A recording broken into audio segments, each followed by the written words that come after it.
My garden is a bit of a mess today because I've been sick with food poisoning for about the past week. So things have gotten a little messy and they're in need of some care. But I thought that today I would make my video about growing in shade in general. I got an email from a friend recently who asked me, is it worth it for her to make a little vegetable garden in a pretty shady spot of land she has near her apartment building. And my response to her was that you can grow vegetables just about anywhere, in any lighting condition just about. The only difference is really what you can grow. So I thought that today I would make a video about some of the things that I'm growing and some of the things that you can grow if you have a really shaded spot that you're trying to grow in. I've learned through trial and error of working with this restricted space that I have that you can actually grow a lot of things with a lot less light than you might think. And I found that actually rather than dying, a lot of plants will just grow at a bit of a slower pace or stay a smaller size than they might if they were getting more light. So here on this balcony I face north-northwest. We call this north in the city, but it's actually more like north-northwest. So the sun sets about over here, and I get about 5 hours of direct sun from the setting sun in some places on the balcony, but it really depends on the day, if it's cloudy or not, and the angle of the sun where it sets. So I thought that in general here I would give you a look at different parts of the balcony, what parts get what amount of sun per day, and what I'm able to achieve growing there with the different lighting conditions. So the part of my garden that's the most shady is this corner over here. So these plants, and then over here, and then up at the top here where these plants get shade cast from the roof overhead. So in these areas my plants are only getting about 2 hours of direct setting sun if the day is clear, but I still, as you can see, have quite a few things growing. So one of the easiest and most successful things that you'll be able to grow in very low light, if you've got 2 hours or under of direct sun, are leafy greens. Stuff like kale that you see here. I've also got some lettuce around, I've got bok choy, arugula. Up here I've got some Swiss chard. These are things that will all do really well.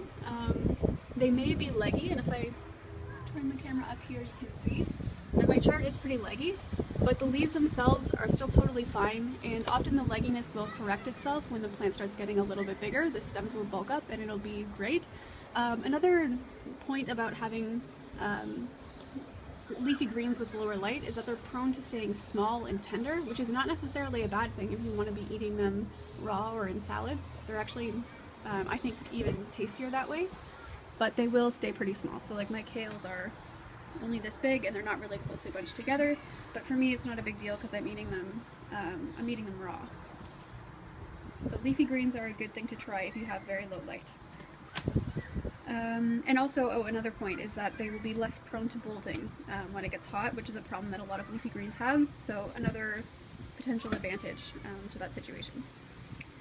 So also in this area where it's getting under 2 hours a day of direct sun, I have tons and tons of pansies all over the place. You can eat the flowers. I think you can eat the greens too, but I've never tried. But yeah, that works really well. I also have some garlic planted in here. And anything in the allium family that makes greens that you eat will do well in my experience. So chives, garlic. The garlic may not make a bulb. I'm not necessarily expecting it to make a whole bulb of garlic in there, but you can eat and use the greens, and those are very nice. Also in this really shaded spot I have Alpine strawberries growing. Now it's about a month too early to see if they're going to be producing fruit in this low of lighting conditions, so I may have to move them to a bit of a sunnier spot, but so far the leaves themselves are doing really great, and I've heard that they should be okay with this little light.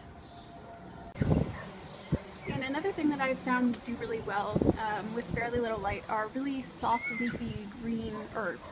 So stuff like parsley or mint, and even actually some basil. I had basil growing indoors in the winter, and because I face north, it got 0 hours of direct sun during the winter when the sun set more to the south, and it grew fine but very slow. Now these plants that I have here, even though these are getting under 2 hours per day of direct sun, I have to keep harvesting them constantly and they're getting a little bit out of control. I cut back the mint to about 50% its size yesterday, so these will do really well even if you have very little light. And some other suggestions of things that I'm not growing in this little corner but that you might want to grow yourself, if you have 2 hours of direct sun or less, are rhubarb. So rhubarb in England is actually cultivated commercially often in complete darkness. So even if you have a very, very shady place, rhubarb can do really well. If you want to get really creative, you could try growing mushrooms, which do well in shade. Something that I've had luck with growing indoors, and again in the wintertime I get 0 hours of direct sun in there, is aloe, which is kind of a surprise. I've heard it needs much more sun than that, but mine is doing fine. And another suggestion is that you could try things like nasturtiums, like different flowers that you could eat. If you get slightly more direct sun than that, so if you get between say 3 and 4 hours, at this point you can start moving up to things like small root vegetables. So I have carrots and radishes growing here, and both of those are doing okay, even with very little light. You can also start going up to things like garlic and onions and turnips. I have some garlic over here that's doing fantastic, and I've dug down in the soil a little bit and it seems to be producing a bulb under there very slowly. They may be small, but they'll still produce. Another root vegetable that I'm growing that seems to be doing really well is Jerusalem artichoke. So I have all kinds of pieces of sprout coming out of just a few pieces in the ground. So the green part above the ground is doing really well. Of course we can't know what's going on underneath the soil until I dig everything up and harvest it, but at this point it looks like it's doing well. And indoors in a similar amount of light I also have some ginger growing, and it is doing really well too from surface appearances. With between 3 and 4 hours, I've also been told that you can do fine with peas and beans. So here I have some bush beans that I've just started, and they're doing okay so far. And then over here I have my very big container of peas, but the greens are getting very long and it hasn't started flowering just quite yet. So with between 3 and 4 hours of direct sun, these things should all be able to grow. And some other ideas of things that might work are things like brassicas, so cauliflower, broccoli, things in that family. They may not produce very big little flowering heads, but you can still for sure eat the green parts of them, and they're very tasty. You could also grow thick-stemmed greens, so things like rapini, gailan, broccolini, different sort of things that are like stemmy, thick green vegetables. Those kind of things should do just fine with 3 or 4 hours of direct sun. Another suggestion is that I've heard people can have luck growing some small fruiting fruit plants with that amount of sun, like fruit bushes or vines. So you could try things like Arctic kiwi, different kinds of strawberries, blueberries, raspberries. I've heard that all of those things can do well with about 3 or 4 hours of direct sun. So this corner over here where my tomato plants are getting a little windswept today is the part of the balcony where I get the most direct sunlight per day. So I get between 4 and 5, sometimes a little bit more, hours of direct sun. So as I mentioned, these are a bunch of tomato plants that I have growing here with things like basil and oregano mixed in.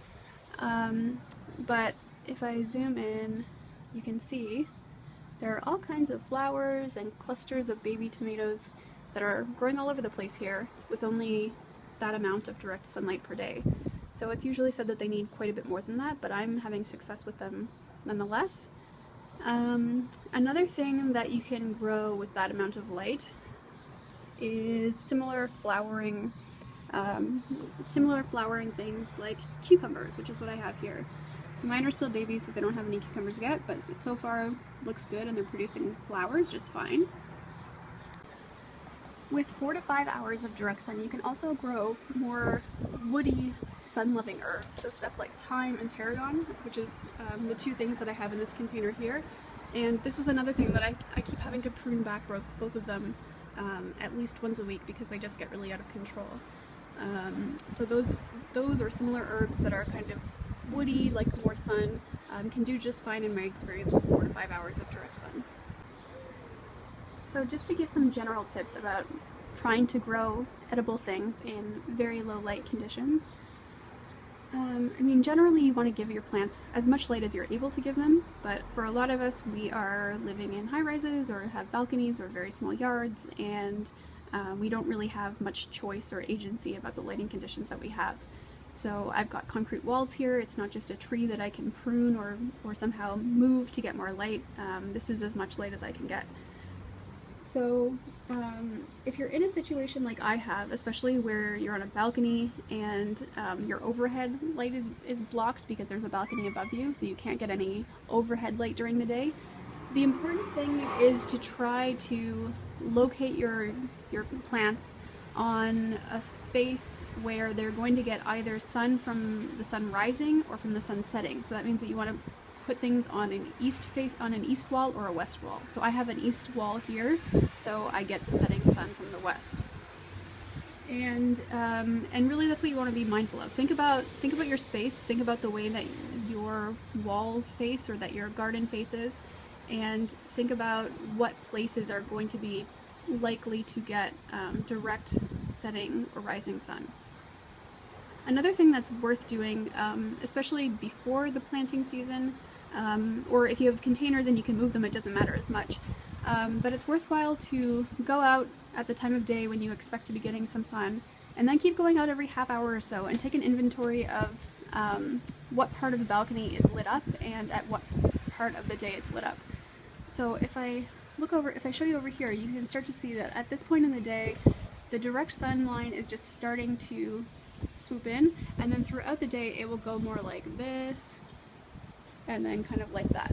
So that's how the sun works in my situation. So things that are closer to this side, and especially things that are on this end of the balcony as opposed to back there, get the most light. So be mindful of stuff like that. Your things that need the most light, so for me it's my tomatoes and stuff like that, put those in your sunniest place.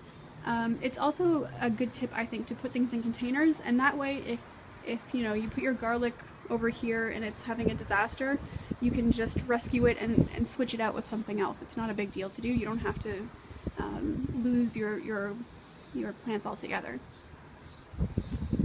But above all else, I would say, as my tomatoes are about to blow away and I have to deal with staking them a lot better, I would say it's worth experimenting. So even though my tomatoes are getting blown all over the place, you can see how big and thick they are, and how covered in flowers and little baby tomatoes they are.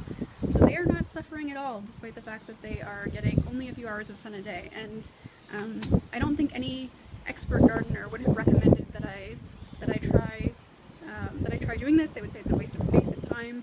Nothing's going to grow. But they are, even though they're getting a little bit blown around. So those are my tips for what I've had success with and what I've heard has been successful for other people if you are trying to grow in shady conditions. And with that, I'm going to end things and try to take care of my poor blowing around tomato plant.